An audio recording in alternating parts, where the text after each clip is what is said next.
Sud Radio Berkov dans tous ses états. Le fait du jour. Et le Sénat a voté dans la nuit du 7 au 8 novembre, il a annulé plutôt par 302 voix contre 28 le projet de transfert à la sécurité sociale de l'activité de recouvrement de l'activité de collecte des cotisations retraite complémentaires des salariés du privé, aujourd'hui assumé par l'Agirc-Arrco. Un vote très large, vous l'avez entendu, 302 voix contre 28. Nous sommes en compagnie d'Alain Milon, sénateur et vice-président de la Commission des affaires sociales du Sénat. Alain Milon, bonjour. Bonjour, merci de m'avoir invité. Avec plaisir. Pourquoi s'être opposé, et c'est quand même une grosse opposition, je le rappelle, 302 contre 28, à ce transfert des cotisations Agirc-Arrco vers l'URSSAF? D'abord, si on regarde bien les résultats du vote, 302 contre 28, en fait, c'est tous les sénateurs membres d'un parti politique, hors les sénateurs de la majorité présidentielle, qui ont voté pour qu'on arrête ce transfert de l'Agirc-Arrco vers les URSSAF. Or, les sénateurs qui ont voté avec leur gouvernement ont certainement, à mon avis, voté avec leur gouvernement par sympathie et par fidélité plus que par conviction. Ça, c'est le premier point. Le deuxième point, l'Agirc-Arrco, c'est un système de retraite complémentaire à gestion paritaire, c'est-à-dire patronat et syndicat. Et ce système de gestion, qui a eu des difficultés il y a 2 ou 3 ans en arrière pendant la crise, est actuellement excédentaire, il marche à merveille, il donne des prestations à près de 13 millions de personnes et il a plus de 20 millions de cotisants. Et que représentent les recettes de l'Agirc-Arrco? On parle de 87 milliards, c'est une somme considérable. C'est la somme que récolte chaque année, enfin cette année en tout cas, l'Agirc-Arrco. Et je vous l'ai dit tout à l'heure dans mon introduction, ils ne sont pas déficitaires. Ces 87 milliards, ce sont les cotisations des cotisants du privé pour une retraite complémentaire qui est une retraite par points. Elle est très bien gérée. Cette société est très bien gérée et c'est une société à but non lucratif. Elle est très bien gérée et elle rend l'ensemble de l'argent qu'elle récolte à ses prestataires et à ses retraités. En fait, la volonté du gouvernement il y a quelques années en arrière, quand l'Agirc-Arrco était en difficulté, c'est faire en sorte que l'argent récolté soit récolté plutôt par les URSSAF que par l'Agirc-Arrco. Depuis, l'Agirc-Arrco s'est remis en place, a réorganisé l'ensemble de services. Elle récolte maintenant extrêmement bien l'argent qu'elle doit récolter. Elle le redistribue de la meilleure façon qui soit. Donc il n'y a aucune raison aujourd'hui de faire ce transfert d'argent, 87 milliards, à moins évidemment d'avoir des problèmes par ailleurs. Mais quel est le but de cette manœuvre pour le gouvernement? Parce qu'il y a quand même un but caché derrière. Parce qu'il est caché, on ne sait pas quel est le but. On va nous accuser de complotisme. Exactement. Non, on le suppose. On le suppose. 87 milliards, vous vous rendez compte, c'est une somme considérable. Les caisses de retraite gérées par l'État sont toutes en difficulté et sont toutes en déficit. Pas cette année parce qu'il y a une augmentation des cotisations et des emplois, mais il est prévu par le Conseil de surveillance des retraites que les caisses de retraite seront en déficit dans quelques années. Et donc évidemment, 87 milliards excédentaires, ça vaut le coup de les récupérer et de le redistribuer d'abord aux retraités de l'Agirc-Arrco bien sûr, et les excédents de le reprendre pour combler les déficits de gestion faits par l'État au niveau des caisses de retraite et évidemment des déficits qui sont, eux, considérables. Alors, Alain Milon, sait-on où irait l'argent s'il était prélevé par l'URSSAF?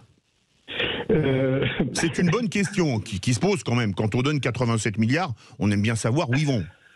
Mais justement, pour l'instant, donc on sait qu'avec l'Agirc-Arrco, les 87 milliards récoltés retombent dans les poches de leurs retraités, ce qui est tout à fait normal, 13 millions de retraités à l'Agirc-Arrco quand même.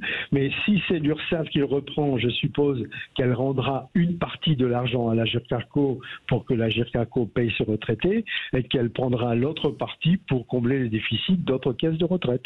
Donc en fait, on va déshabiller Pierre pour habiller Paul. Il y a un déficit à la caisse de retraite de la SNCF.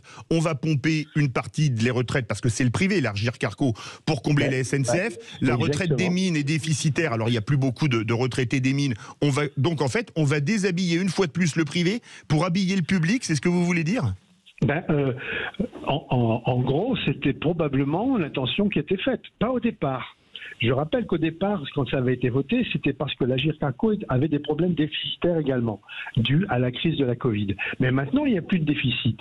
Donc au contraire, laissons la parité continuer de travailler. J'avais un ami qui avait été rapporteur général du budget de la sécurité sociale il y a quelques années en arrière, qui disait une chose très simple: la sécurité sociale à l'époque est gérée d'une manière paritaire.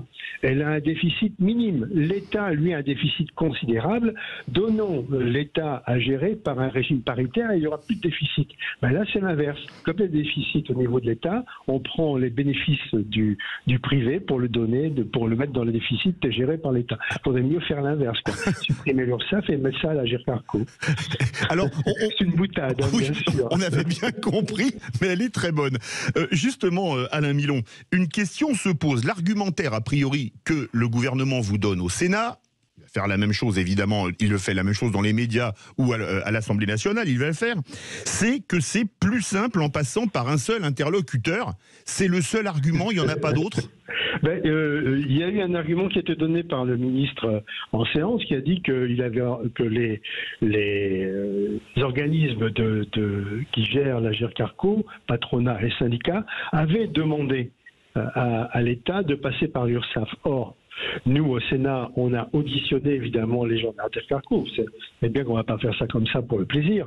On a donc auditionné tous ceux qui s'occupent de l'Agirc Arrco et les syndicats en particulier. Et tous nous ont dit mais non, on est très bien comme on est. Surtout, ne touchez pas à nous. Pour l'instant, on gère bien nos affaires. On va bien. On a besoin de personne pour le faire. Et on demande de l'argent à personne. Donc, laissons-les faire.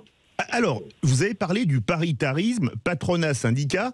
Si je ne m'abuse, cette réforme, elle réussit quand même l'exploit de mettre sur la même position la CGT Exactement. et le MEDEF. Est-ce que vous pouvez nous en dire un peu plus? Parce que mettre la CGT et le MEDEF d'accord, c'est quand même, on peut parler d'exploit là. C'est ce qu'a dit René-Paul Savary dans son intervention. C'est un de vos collègues du Sénat. C'est un de mes collègues du Sénat, oui. Il a dit au gouvernement, c'est la première fois que vous arrivez à vous mettre à dos en même temps et en un seul mouvement et en une seule action et le patronat et les syndicats. Or, nous, on a rencontré le patronat et les syndicats qui gèrent l'Agirc Arrco. Dans cette affaire d'Agirc Arrco et dans cette affaire de gestion, ils sont complètement complémentaires, ils savent qu'ils sont complémentaires et ils gèrent d'une manière intelligente. Donc, bravo à eux et pourvu que ça dure. Est-ce qu'on pourrait imaginer, je vous pose la question, une action commune qu'un syndicat et MEDEF, enfin plus CPME, syndicats patronaux, syndicats de salariés, ce sera assez original quand même. Écoutez, on pourrait faire une action commune si jamais ça devait aller au-delà, parce que malheureusement, ce qui est voté au Sénat est toujours sous l'épée de Damoclès du 49.3. Et c'est ce qu'on a voté, peut-être que le gouvernement ne le retiendra pas dans le texte définitif. On pourrait très bien imaginer les sénateurs LR, centristes, PS, PC, le patronat, les syndicats, tous ensemble. Pourquoi pas? Ce serait marrant, non? Quel est le chemin que va suivre cette loi, sachant qu'elle a été rejetée par le Sénat? Elle va partir à l'Assemblée nationale. Qu'est-ce qui va se passer, Alain Milon? Là, le Sénat a voté son texte. Va voter son texte jeudi soir ou samedi si les débats continuent. Ce texte définitif voté par le Sénat retourne à l'Assemblée nationale. À l'Assemblée nationale, c'est le 49.3. C'est-à-dire donc à l'Assemblée nationale, c'est le texte du gouvernement qui s'imposera. Et on va regarder si le gouvernement va suivre les leçons de sagesse qui lui sont données par le Sénat et prendre l'ensemble des amendements que nous proposons, ou s'il va reprendre son texte initial. Et s'il reprend son texte initial, tout ce qu'on aura fait au Sénat n'aura pas servi à grand-chose, sauf à donner des éléments d'abord à la presse pour que vous puissiez en parler, ce qui est déjà pas si mal, et ensuite donner des éléments aux syndicats et au patronat pour manifester leur mécontentement en disant tous les partis politiques, cette fois-ci, ils sont d'accord avec nous, et vous, le gouvernement, vous n'êtes pas d'accord avec nous. C'est quand même dommage. Alain Milon, avec le 49.3, c'est tout passe d'un coup. Est-ce qu'il y aurait éventuellement des recours, par exemple devant le Conseil constitutionnel, au cas où le gouvernement passerait en force à l'Assemblée nationale après le rejet du Sénat? Non, malheureusement il n'y a non. aucun recours? Non. Politiquement, juridiquement, il n'y a aucun recours. Le 49.3 est dans la Constitution. Donc le Conseil constitutionnel ne peut pas condamner un article constitutionnel. Oui, mais il n'y a pas non plus d'autres recours devant le Conseil d'État, par exemple. C'est une fois que c'est voté par 49.3, c'est fini, terminé, on ne peut plus rien toucher.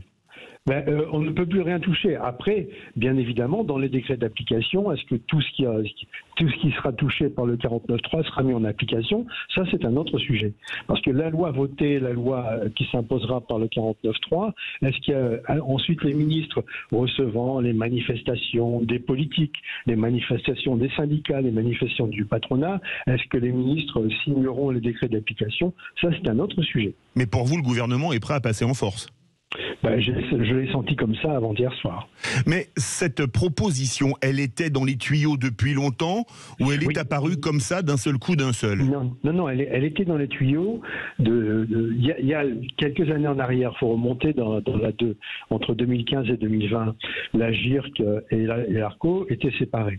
Elles avaient des difficultés, elles se sont réunies ensemble pour faire en sorte que les complémentaires des salariés, les complémentaires des cadres, tout ça soit dans le même système. C'est un régime par points.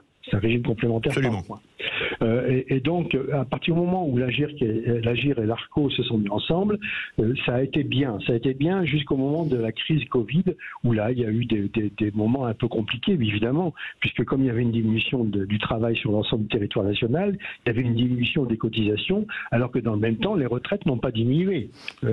Donc, il a fallu payer les retraites. Donc, au moment de ces difficultés, on s'est dit, enfin, le gouvernement de l'époque, qui était déjà avec le président Macron, s'était dit, on va faire récolter l'argent par les URSSAF. Ça a été voté à l'époque par la majorité présidentielle, qui n'était pas celle d'aujourd'hui, qui était celle d'un mandature précédente.